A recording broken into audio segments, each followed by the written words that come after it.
we don't want to blow our top. We shouldn't blow our top. Well, maybe we should, because 10 weeks is downright idiotic. It's crazy. It makes no sense when you take not only into account George Moala's tackle, but also the greater context of what Owen Farrell has received or hasn't received in light. I hadn't seen the George Moala tackle.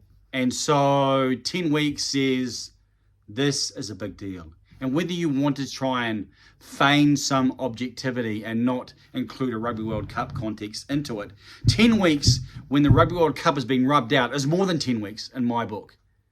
The consequences are greater because of what is surrounding it. And so I was expecting something pretty significant and pretty severe.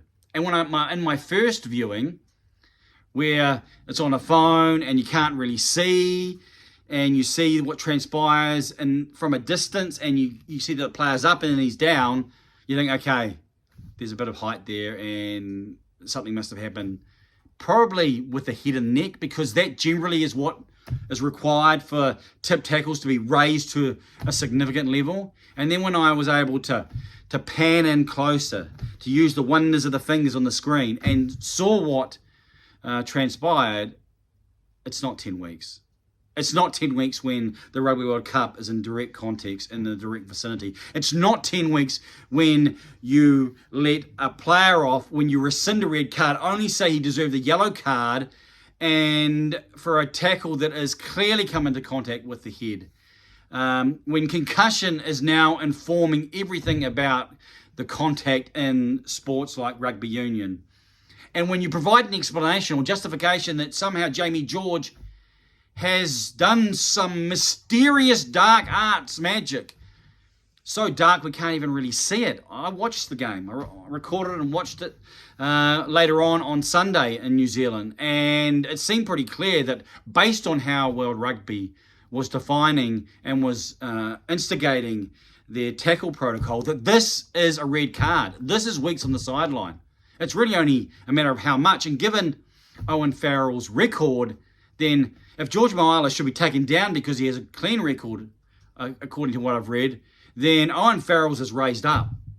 And yet we see the opposite. And we're left baffled, or grasping for straws, and we're not even having a cold drink. What to do? What to think? Well, first of all, we ask questions about what's going to happen in this Rugby World Cup. Already we're concerned about what the officiating will be. We're nervous about a big decision. But when these type of calls, if it's a red card that is given and it should only be a yellow card, what happens in a quarterfinal? What happens in a semi-final? What happens in a final? What about even the greater reality? When you have two different decisions based on who the team is. And World Rugby just open the door to say, well, tier 1 versus tier 2. And there are other contexts that those who are on the receiving end, yeah, it's fine if you're not on the receiving end. You'll take the high ground or the perceived high ground, and you'll say, well, no, there's this and there's that. But if you're on the receiving end, if you're the one having to put up with getting kicked in the guts, then it's a pretty bitter pill to taste and to take. And I think World Rugby need to do something about it. I think these two decisions, just the vast contrast between the consequences, it's just a really, really bad commentary and a really, really bad look. And not what should be. It shouldn't be this way.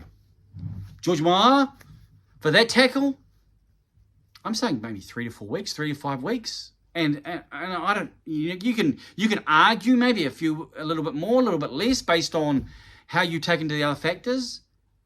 And when concussion is such a significant issue, and it's clear, it should be clear, when rugby has talked about erring on the side of caution, this just defies that type of logic.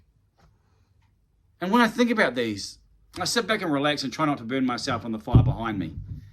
I ask, what happens if these tackles were reversed?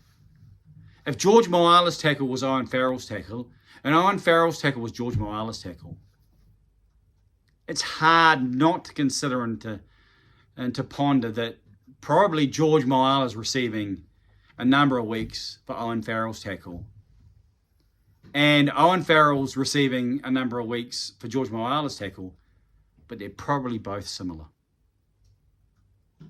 And when you consider that greater context, then I think the obvious conclusions that should have been drawn, which haven't been drawn, need to be drawn even after the fact. And to have a Players' World Cup rubbed out when he sees in another team a Players' World Cup fully opened, it defies warrant. It should defy plausibility, really, in terms of how rugby and how the rugby narrative is being formed around tackles, around contact, around head contact. And World Rugby need to do something about it. What do you think? How many weeks should George Moala have received? How many weeks should Owen Farrell have received?